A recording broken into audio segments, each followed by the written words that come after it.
Hello everyone, आज हम लोग दो चर वाले रैखिक समीकरण के प्रश्नावली 1 को सॉल्व करेंगे।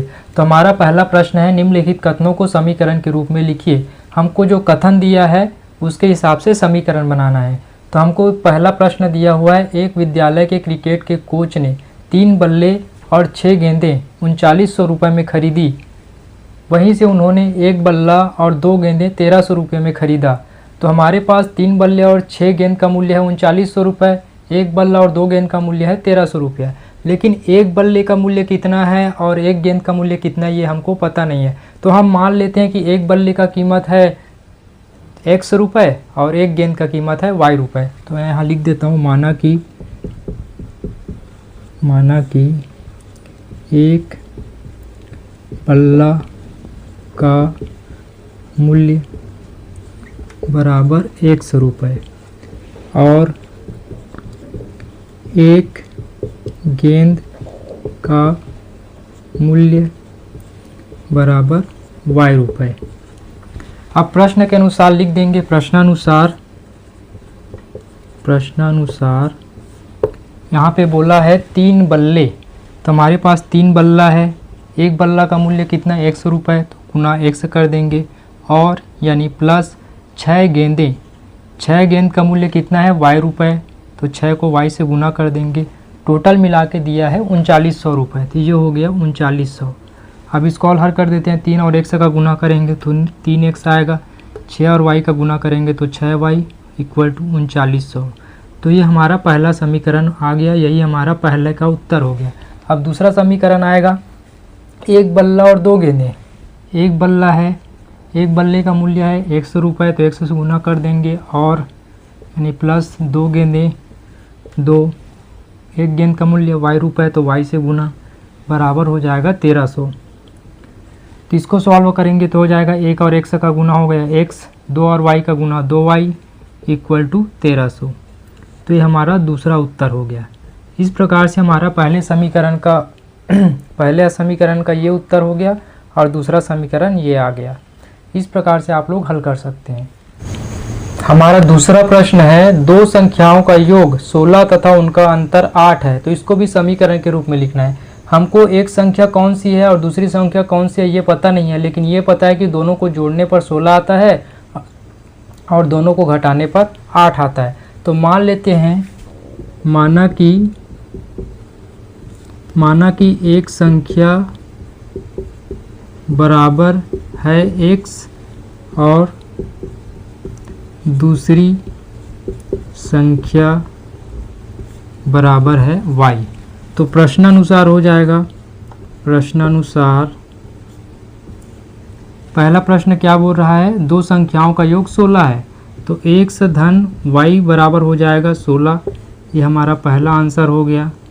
और दूसरा बोल रहा है उनका अंतर 8 है, मतलब दोनों को घटाने पर 8 आता है, तो x माइनस y बराबर हो गया 8।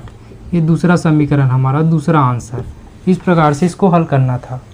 तीसरा प्रश्न हमको दिया है, एक फल की दुकान पर 2 किलोग्राम सेब तथा 1 किलोग्राम अंगूर का मूल्य 160 रुपये था और उसी दुकान पर 4 किलोग्राम सेब और 2 किलोग्राम अंगूर का मूल्य 300 रुपये था।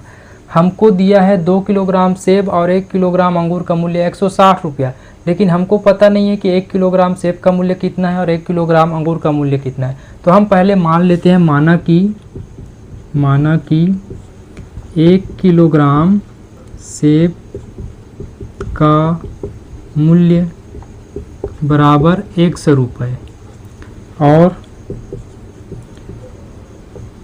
1 किलोग्राम अंगूर का मूल्य बराबर y रुपये।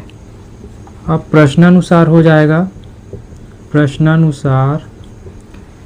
2 किलोग्राम सेब, 1 किलोग्राम का मूल्य कितना है x, तो 2 गुना x हो जाएगा, तथा मतलब प्लस 1 किलोग्राम अंगूर, 1 किलोग्राम अंगूर का मूल्य कितना है y, तो ये हो गया y। टोटल कितना हो जाता है 160 रुपये। अब इसको हल कर देते हैं तो ये हो जाएगा 2x धन y बराबर 160। ये हमारा पहला समीकरण आंसर हो गया।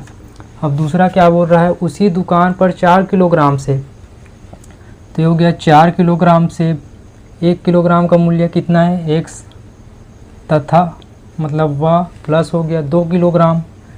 तो 2 किलोग्राम अंगूर है तो 1 किलोग्राम अंगूर का मूल्य हमारा y। टोटल कितना हो जाता है 300 रुपये। तो ये हो गया, हल करेंगे तो 4x धन 2y बराबर 300। ये दूसरा समीकरण। तो ये हमारा दो आंसर आ गया। पहला आंसर हो गया 2x धन y बराबर 160 और दूसरा हो गया 4x धन 2y बराबर 300। इस प्रकार से इसको हल करना था।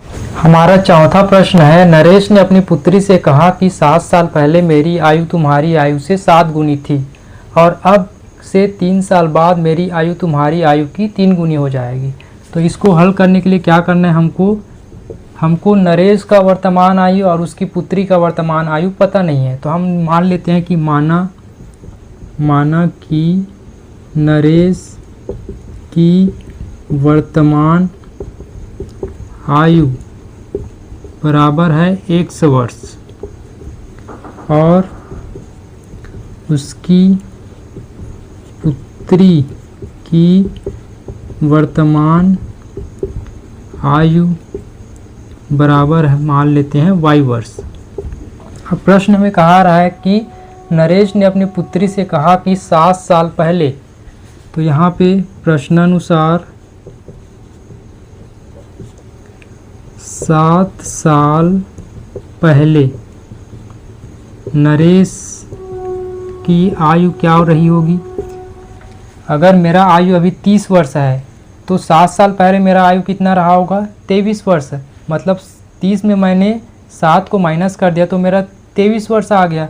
उसी प्रकार अगर नरेश की आयु अभी है 100 वर्ष तो 7 वर्ष पहले उसकी आयु कितना रहा होगा 100 माइनस 7 वर्ष। तो हो जाएगा 100 माइनस 7 वर्ष।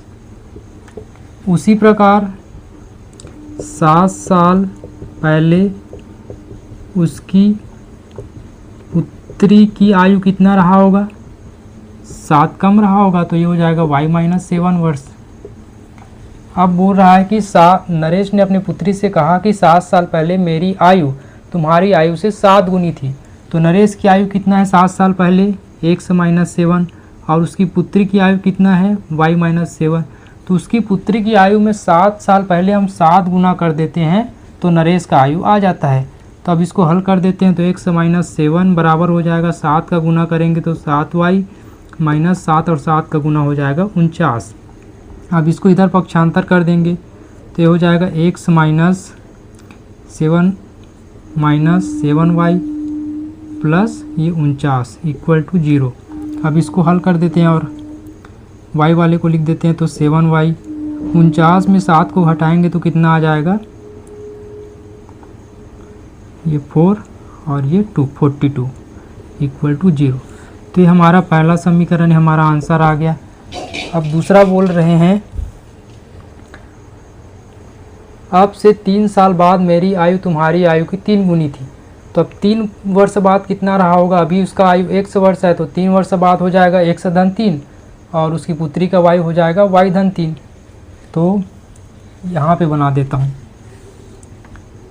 3 वर्ष बाद नरेश की आयु कितना हो जाएगा 100 धन 3 और उसकी पुत्री की आयु हो जाएगा, उसकी पुत्री की आयु ये हो जाएगा y धन 3।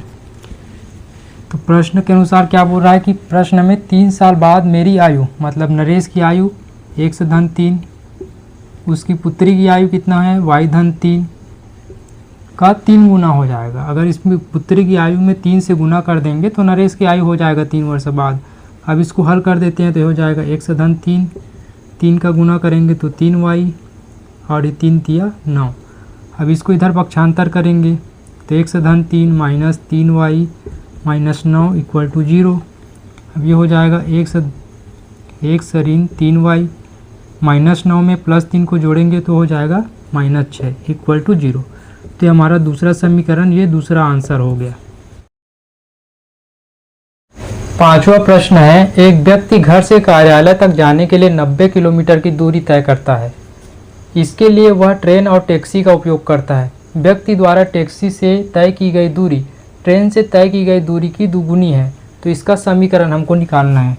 तो हल में हम मान लेते हैं कि माना कि टैक्सी से तय की गई दूरी बराबर है x किलोमीटर और ट्रेन से तय की गई दूरी को मान लेते हैं y किलोमीटर। तो व्यक्ति ने कुल कितना दूरी तय किया? 90 किलोमीटर। तो टैक्सी और ट्रेन से वो 90 किलोमीटर की दूरी तय किया, तो x धन y करेंगे तो आ जाएगा 90 किलोमीटर। तो ये हमारा पहला समीकरण जो कि आंसर हो गया।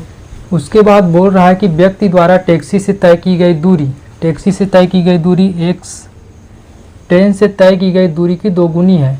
तो ट्रेन से तय की गई दूरी y है, इसमें हम 2 का गुना करेंगे तो ये टैक्सी से तय की गई दूरी आ जाएगा।